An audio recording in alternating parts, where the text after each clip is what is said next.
আসসালামু আলাইকুম। এইমাত্র পাওয়া সংবাদে আপনাদের জানাই স্বাগতম। শুরুতেই থাকছে সংবাদ শিরোনাম। শুরুতেই জানিয়ে দিব, গণভোটে হ্যাঁ জিতলে বাংলাদেশ জিতে যাবে বললেন জামায়াতে আমির। জানিয়ে দিব, নতুন মন্ত্রীদের জন্য প্রস্তুত 50টি গাড়ি, শপথের দিন ঠিক করল। জানাবো, রাজশাহীতে ককটেল সহ বিপুল পরিমাণ দেশীয় অস্ত্র উদ্ধার, থাকছে বিস্তারিত। সর্বশেষ জানাবো, জামায়াতের হামলায় বিএনপি নেতার চোখ উপড়ে ফেলার খবর শুনে শোকে মায়ের মৃত্যু।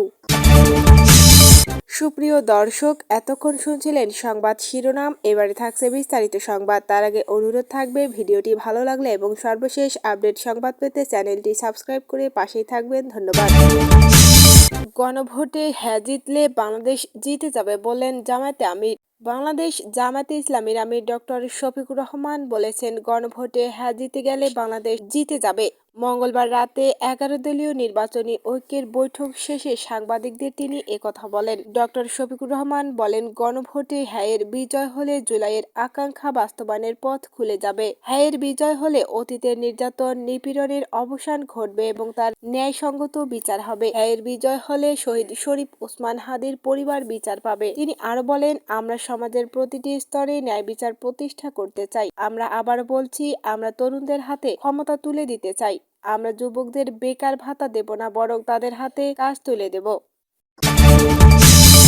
এদিকে নতুন মন্ত্রীদের জন্য প্রস্তুত 50টি গাড়ি, শপথের দিন ঠিক। ত্রয়োদশ জাতীয় সংসদ নির্বাচনের পর নতুন মন্ত্রীদের জন্য 50টি গাড়ি প্রস্তুত রাখা হয়েছে। আগামী 17 কিংবা 18 ফেব্রুয়ারি নতুন মন্ত্রী প্রতিমন্ত্রীদের শপথ অনুষ্ঠান হতে পারে। মন্ত্রিপরিষদ বিভাগ এ তথ্য জানিয়েছে। মন্ত্রিপরিষদ বিভাগ জানায়, নতুন মন্ত্রীদের শপথের সম্ভাব্য তারিখ ধরা হয়েছে 17 কিংবা 18 ফেব্রুয়ারি, তবে এর আগেও হতে পারে বলে জানায় মন্ত্রিপরিষদ বিভাগ। দায়িত্বশীল কর্মকর্তারা বলছেন, 50টি গাড়ি প্রস্তুত রাখা মানে 50 জন মন্ত্রী প্রতিমন্ত্রী করা হচ্ছে। বিষয়টি এমন, মন্ত্রিসভার যতজন সদস্য করা হবে তার থেকে বেশি গাড়ি প্রস্তুত রাখা হয়। অধিকাংশ মন্ত্রী প্রতিমন্ত্রী গাড়ি নিলেও কেউ নেন না। গত 5 ফেব্রুয়ারি এক সংবাদ সম্মেলনে প্রধান উপদেষ্টার প্রেস সচিব বলেছিলেন, সবচেয়ে দ্রুত সময়ে ক্ষমতা হস্তান্তর হবে যদি দেখা যায় 3 দিনের মধ্যে এমন হয় যে সংসদ সদস্যরা শপথ নিয়েছেন, তারপর সংখ্যাগরিষ্ঠ দলের লিডারকে নেতা ডাকা হচ্ছে যে আপনি আসেন, শপথ নেন প্রধানমন্ত্রী হিসেবে। 3 দিনের মধ্যে এটা হয়ে যেতে পারে, 15-16 ফেব্রুয়ারিতে হতে পারে। আবার মনে হয় না 17 থেকে 18 ফেব্রুয়ারির পরে যাবে। উল্লেখ্য, জাতীয় সংসদ নির্বাচনে ভোট গ্রহণ করা হবে 12 ফেব্রুয়ারি। একই দিনে জুলাই জাতীয় সনদ বাস্তবায়নে গণভোটও অনুষ্ঠিত হবে। রাজশাহীতে ককটেল সহ বিপুল পরিমাণ দেশীয় অস্ত্র উদ্ধার। গোপন সংবাদের ভিত্তিতে রাজশাহীতে পৃথক 2টি অভিযানে বিপুল পরিমাণ ককটেল ও দেশীয় অস্ত্র উদ্ধার করে র্যাব সূত্রে জানা যায়, মঙ্গলবার দিবাগত রাত আনুমানিক 3টায় রাজশাহী মহানগর কাশিয়াডাঙ্গা থানাধীন উত্তর ফায়ার সার্ভিস স্টেশন এলাকায় অভিযান চালিয়ে 24টি ককটেল উদ্ধার ও জব্দ করা হয়। এছাড়া পৃথক আরেকটি অভিযানে রাজশাহী জেলার পুঠিয়া থানাধীন বানেশ্বর পোল্লাপুকুর মোড় এলাকা থেকে বিভিন্ন ধরনের 40টি দেশীয় অস্ত্র উদ্ধার করা হয়েছে।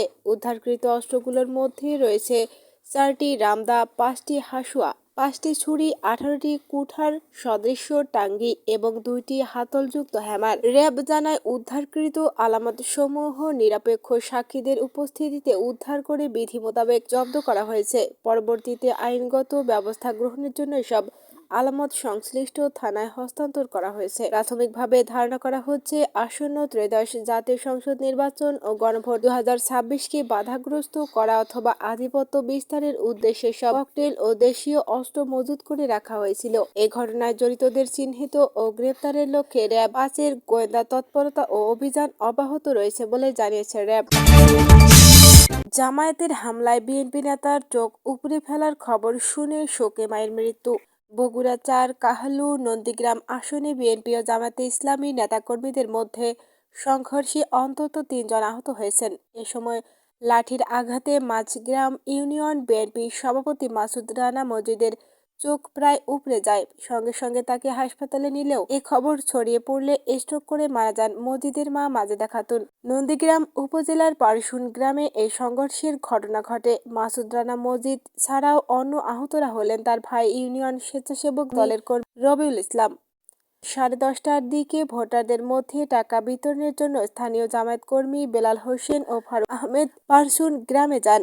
এ সময় বিএনপির লোকজন তাদের আটক করে পুলিশে খবর দেন, কিন্তু পুলিশ আসার আগেই জামায়াতের বেশ কিছু নেতাকর্মী অন্য এলাকা থেকে সেখানে গিয়ে বিএনপি নেতাকর্মীদের উপর হামলা চালায়। তার মাঝগ্রাম ইউনিয়ন বিএনপির সভাপতি মাসুদ রানা মজিদের বাড়িঘর ভাঙচুর করে। এক পর্যায়ে হামলাকারীদের লাঠির আঘাতে মাসুদের ডান চোখ প্রায় উপড়ে যায়।